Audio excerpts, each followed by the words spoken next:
memberikan undangan untuk bersidang sebagai saksi di hari Selasa.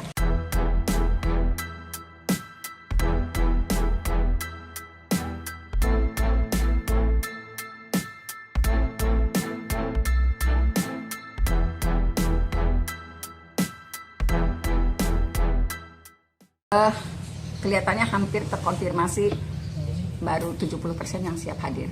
Yang lainnya belum ada komunikasi dengan saya. Termasuk Deddy Mulyadi? Ya, Pak Deddy saya serahkan undangannya hari ini. Jadi hari ini mau berangkat ke Subang? Ke Subang untuk memberikan undangan untuk bersidang sebagai saksi di hari Selasa. Pak Deddy nanti dihadirkan sebagai apa, Bu? Sebagai dari tokoh masyarakat yang merekonstruksi peristiwa ini. Kalau misalnya ada ungkapan apa sih itu saksi yang began, ya saya sih yang penting menghadirkan yang pada akhirnya membuat masyarakat juga meyakini kalau misalnya pro dan kontra masalah Pak Deddy dihadirkan di dalam persidangan, apakah kredibel tidak, apakah itu cukup tidak sebagai, saya kan ngelihat di persidangan 2016 lalu, yang 2016 lalu yang nggak tahu apa-apa aja bisa jadi keputusan, apalagi ini Pak Deddy yang merekonstruksi sejak awal peristiwanya. Kenapa tidak bisa memberikan kesempatan pada kami untuk melakukan itu? Sementara di 2016 Liga Akbar yang tidak mengetahui bisa kok dihadirkan di persidangan, yang pada akhirnya sekarang mencabut.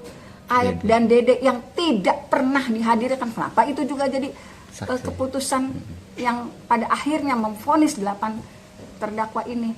Kenapa kami tidak diberi kesempatan untuk menghadirkan orang-orang yang sudah membantu membuka tabir ini? Termasuk Dede juga ya? Walaupun dianggapnya tidak ada kaitan dengan peristiwa tersebut. Nah, apa kabar Dede dan Aib yang dulu 2016 tidak ada kaitan dengan peristiwa tersebut, tapi justru dua nama itu termasuk Liga Akbar yang pada akhirnya membuat hakim meyakini, jaksa meyakini, dan turunlah vonis seumur hidup bagi 7 terpidana. Dede juga nanti dihadirkan, Bu? Diupayakan. Di antara banyak sumber informasi, kami layak dipercaya karena kami menggali lebih dalam, berpihak pada kebenaran,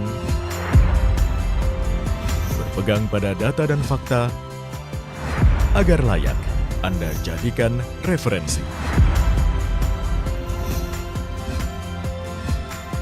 Kompas TV, independen, terpercaya.